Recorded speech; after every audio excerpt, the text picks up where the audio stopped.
Psychose, un peu de psy, beaucoup d'autres choses, des capsules conseils ou des invités en interview. Avec Christina Ryoko, psychopraticienne et praticienne en hypnose.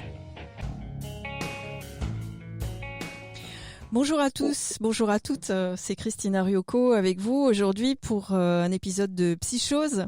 Je suis en compagnie de Laurent Daupiard. Bonjour Laurent.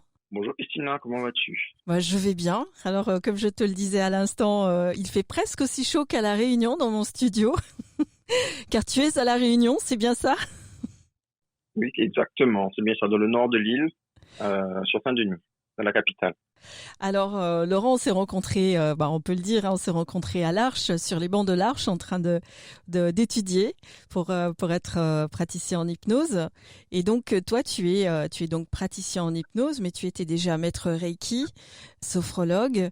Je crois que tu as d'autres facettes à ta pratique. Je te laisse continuer la liste. Dans le domaine de l'énergétique, je suis maître Reiki Karuna, c'est un degré juste au-dessus si on peut appeler ça juste au-dessus. Ça reste toujours un soin énergétique, mais sur une fréquence supérieure à celle du Reiki. Je suis maître Laoshi également, qui est une complémentarité aux soins de Reiki. Je suis également magnétiseur, toujours dans le domaine de l'énergétique. Et c'est déjà beaucoup, c'est déjà bien. Oui, c'est déjà bien.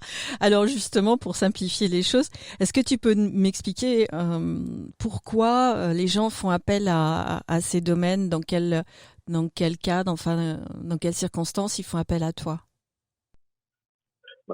Dans un premier temps, moi j'aimerais clarifier les choses parce que les gens me disent souvent oui, je propose énormément de choses. Pour moi, sophrologie, hypnose, PNL, parce que j'ai oublié de le dire, je suis aussi praticien en PNL. Pour moi, c'est une complémentarité entre ces trois outils. Parce que pour moi, ce sont des outils qui permettent aux gens de se révéler à eux-mêmes, surtout, parce que bien souvent, les gens pensent que ces outils permettent de faire de la magie. Ils arrivent en consultation. À la limite, c'est parlez-moi et guérissez-moi. Oui. En fait, moi, par le biais de ces outils-là, c'est juste, d'accord, je vais vous parler, d'accord, mais c'est vous-même, par le biais de l'exploration de votre subconscient, de votre inconscient, et voire même de votre conscient, de ce que vous faites tous les jours, que vous allez trouver des réponses pour que vous ayez un mieux-être. À côté de ça, j'ai le côté énergétique. Comme je te l'ai dit, je suis magnétiseur, maître Reiki et Laoshi. Et pour moi, c'est deux choses complémentaires parce que un va travailler sur l'inconscient et le conscient. La sophrologie, ça va être beaucoup plus sur le conscient que l'hypnose qui est sur l'inconscient. Et l'énergétique, ce sera vraiment plus sur le corps, plus une énergie pour le redynamiser, peut-être pour le guérir de certains traumas, comme on a pu le voir avec la méthode Rythmo lors de notre formation à l'Arche. Tout est complémentaire en fait. Ce que moi je propose, c'est vraiment un soin holistique. Je fais pas trop la part des choses en disant oui, c'est écrit que je fais des soins de sophrologie. C'est des soins qui, pour les gens, seront plus longs parce que le travail est plus conséquent que si on va directement chercher les choses à la source par le biais de l'hypnose. D'accord. Mais tout est complémentaire. Moi, je propose des soins holistiques, vraiment de prendre la personne dans son ensemble. Dans sa globalité. Et d'ailleurs, on salue Lily Ruggieri pour la Rythmo, puisque c'est elle qui a déjà qui nous a dispensé cette formation, et puis aussi c'est elle qui est à l'origine de cette méthode. On en parlera. J'espère que je pourrai l'accueillir à un moment pour qu'elle explique elle-même ce qu'elle fait. Et ce que je voulais souligner aussi dans ce que tu viens de dire, c'est que finalement, c'est quelque part, tu mets des outils au service de la personne qui va permettre à ces personnes de se trouver par elles-mêmes.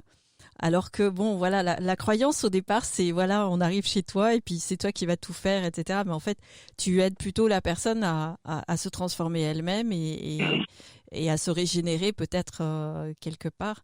Peut-être pas dans tous les domaines, mais en tout cas, ça peut ressembler à ça.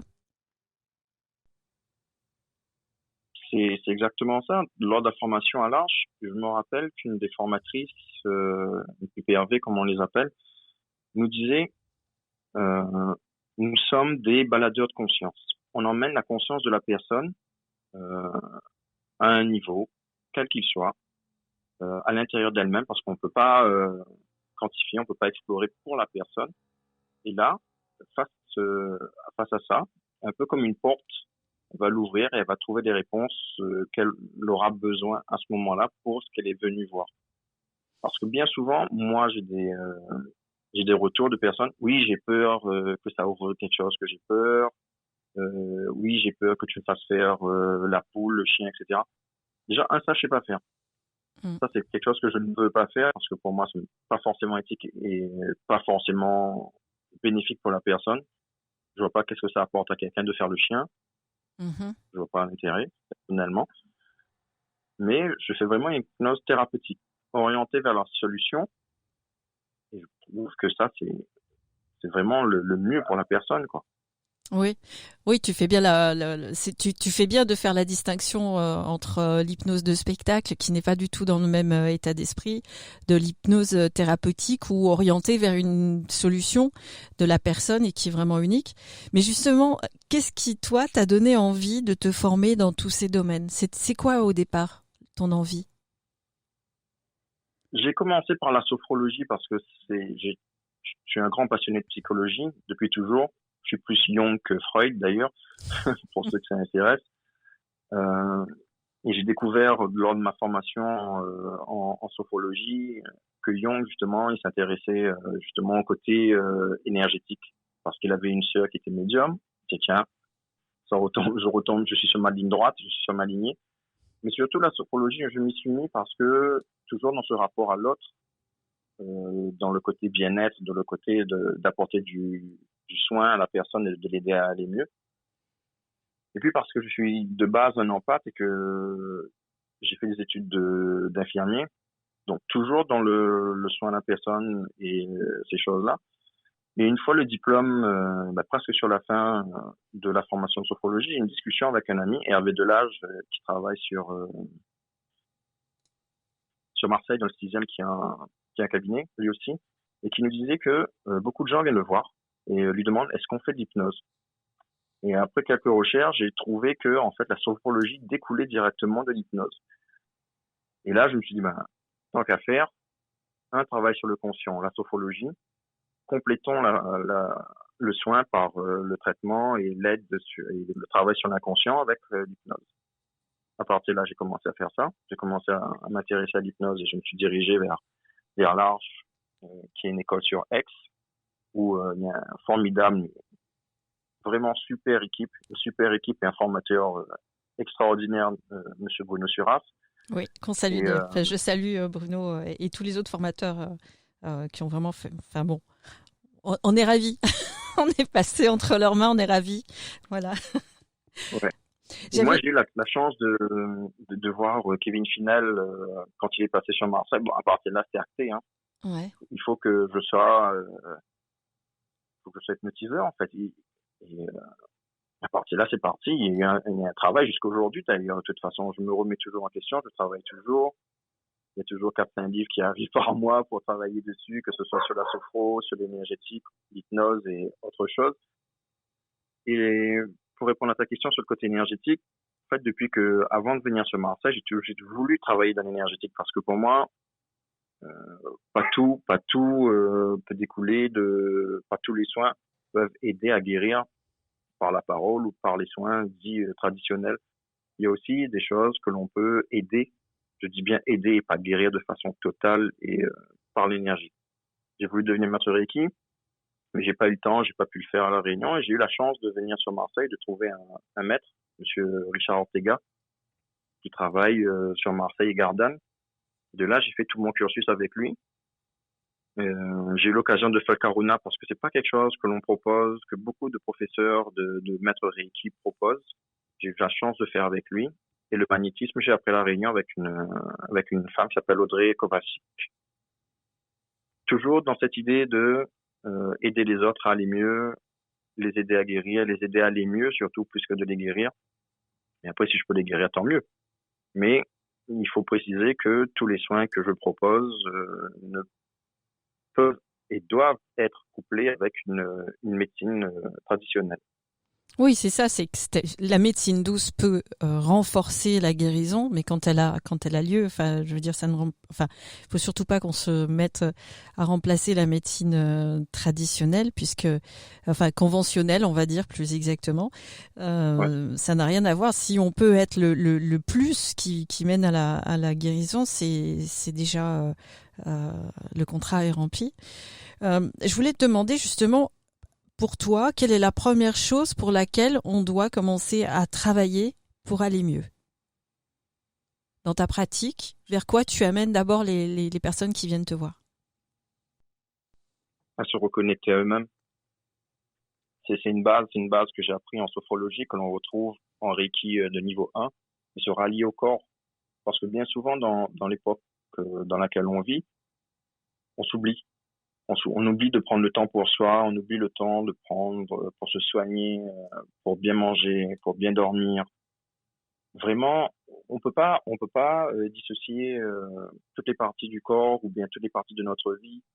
Euh, Manger, c'est essentiel pour vivre. Boire, c'est essentiel. Respirer, c'est essentiel. Dormir, c'est essentiel. On peut pas prendre qu'une seule partie. On peut, oui, quelqu'un qui a du mal à trouver le sommeil, ouais, on peut lui dire oui, il faut qu'il dorme mieux, mais à partir de là, pourquoi il ne dort pas bien? Qu'est-ce qu'il fait la journée? Est-ce que le lieu là aussi il dort est propice au sommeil, au repos? Il faut qu'on regarde la personne dans son ensemble et c'est un peu ce qu'on voit quand on fait une détermination d'objectifs en hypnose. Ouais. Voir si son environnement est propice à qu'il aille mieux, que tout prendre en compte en fait. On ne peut pas se focaliser que sur une seule possibilité ou une seule catégorie en fait. Alors, tu parles d'environnement. Justement, vu de Oui. métropole, La Réunion, ça ressemble à un petit paradis. Est-ce que le cadre, justement, ça influe sur ta pratique? Comment le fait d'être insulaire, je crois que c'est comme ça qu'on dit, influe Ouais. sur ta pratique? Enfin, surtout à La Réunion particulièrement. Tout le monde, tous les endroits où nous vivons aura toujours un impact sur nous. On peut dire que Marseille, moi j'ai vécu 2 ans à Marseille. Marseille c'est spécial. Partout c'est spécial. On dit qu'il y a de la violence sur Marseille, il y a de la violence partout. C'est faux de dire que Marseille est une ville plus dangereuse que les autres. Il y a des endroits un peu plus chauds, et c'est pareil à La Réunion. Est-ce que là où j'habite en ce moment a un impact sur ma façon de pratiquer? Oui, oui, parce que les gens sont différents, la mentalité est différente, et c'est ce qui est bien, parce que à La Réunion, il y a une telle mixité. Chez nous, il y a des Brésiliens, il y a des Allemands, un peu comme sur Marseille en fait. C'est pour ça que moi, une fois arrivé sur Marseille, j'étais pas dépaysé. J'ai toujours vu énormément de personnes différentes et s'adapter à ces gens-là. De toute façon, c'est ce qu'on nous apprend aussi en hypnose, partir de l'autre. Si la carte n'est pas le territoire, notre carte n'est pas le territoire de l'autre. À partir de là, on va partir de la sienne pour que cette personne aille mieux. Et D'accord. oui et non. Oui et non. Mhm. Le climat est différent, oui, mais les gens aussi, et les gens sont tous différents. On est tous différents. Donc, en fait, ça part toujours de la personne. Toujours. Toujours. Je peux pas me permettre, et je me permettrai jamais de partir de moi parce que l'autre n'est pas moi. D'accord. Alors, quelle est la question que tu aurais aimé que je te pose et qui n'était pas dans mes questions, justement? Il y en a 10 000 que j'aimerais que tu me poses. On va dire une. Quand est-ce que je reviens sur Marseille? Quand est-ce que tu reviens sur Marseille? Le Ah oui. plus tôt possible. Le plus tôt possible parce que j'ai encore des choses à réaliser, j'ai encore des gens que j'apprécie énormément, que j'ai pas vu depuis un moment. Non. Il faut que je revienne de toute façon parce que Marseille, je l'aime. J'aime beaucoup Aix aussi, Mhm. mais j'aime beaucoup Marseille. Et Marseille, tu sais, moi je suis supporter de l'équipe de Marseille depuis 90. Alors ils D'accord. vivent pendant 2 ans. Tu vois, rien n'arrive par hasard, mais il faut que je revienne sur Marseille parce que j'aime Marseille, puis c'est tout, quoi. Il y a pas autre chose à dire de plus que ça. Il faut que j'aille voir la bonne mère. Bah écoute, reviens à Marseille et puis moi je te rendrai l'appareil, j'irai te rendre visite à La Réunion plus tard. Et Bien, bien. on se fera, on se rendra visite comme ça. Et alors une question un petit peu plus technique et en même temps il faut la poser actuellement parce que c'est nécessaire. Je pense, j'ai la conviction que c'est nécessaire. Est-ce que tu peux soutenir des personnes qui n'auraient que la visio pour te contacter? Je peux que te répondre oui. D'accord. Parce que, parce que mon éthique, moi, l'éthique que je m'impose, euh, c'est d'aider les autres. Et puis, Mhm. je peux pas faire autrement, je suis comme ça. C'est mon affect, je suis comme ça. Je suis un empathe de nature et je peux pas faire autrement qu'aider les autres. Je suis un peu comme une aiguille, j'avouerai. Parce que j'habille les autres et je demeure quand même un peu tout nu. Bon, mais écoute, en tout cas, moi, je peux témoigner, je te connais, je t'ai rencontré lors de cette formation et j'ai passé de très bons moments avec toi. Donc, tu t'appelles Laurent Dopiard. Et comment faire pour te contacter, pour te rejoindre, te contacter? Qu'est-ce qui est le plus simple? J'ai une page Facebook, Laurent Dopiard, hypnose, sophrologie, énergie. J'ai une D'accord, page Instagram, Ipsoprat, HYPSOPRATE. d'accord. Juste taper ça, on me trouve facilement. Et je vous propose des petits trucs de temps en temps, un post tous les jours. Des fois, D'accord. c'est des posts qui vont amener à la réflexion, d'autres pour vous amener des pistes pour être mieux. Mhm. Tous les jours. Bon. Tous les jours, je pense que c'est essentiel dans la période dans laquelle on vit avec le confinement et tout ce qui se passe. Il est essentiel pour moi d'aider les gens à être mieux. Oui.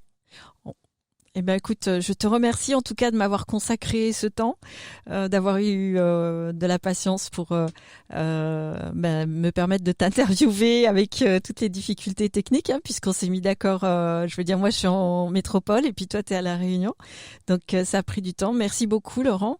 Je vous rappelle que c'est Laurent Ah, Dopiard, Dauppiard, que vous pouvez contacter sur Facebook et puis sur Instagram aussi. Et sur Instagram, c'est Ipsoprat, ipso comme hypnose, so comme sophrologie, j'imagine, et prat comme oui, praticien. Voilà. Donc sur exactement. Instagram. Merci beaucoup et ben on se revoit bientôt, Laurent. Merci à toi, Christina. À bientôt. Au revoir. Au revoir. Psy chose, un peu de psy, beaucoup d'autres choses, des capsules conseils ou des invités en interview. Avec Christina Ryoko, psychopraticienne et praticienne en hypnose.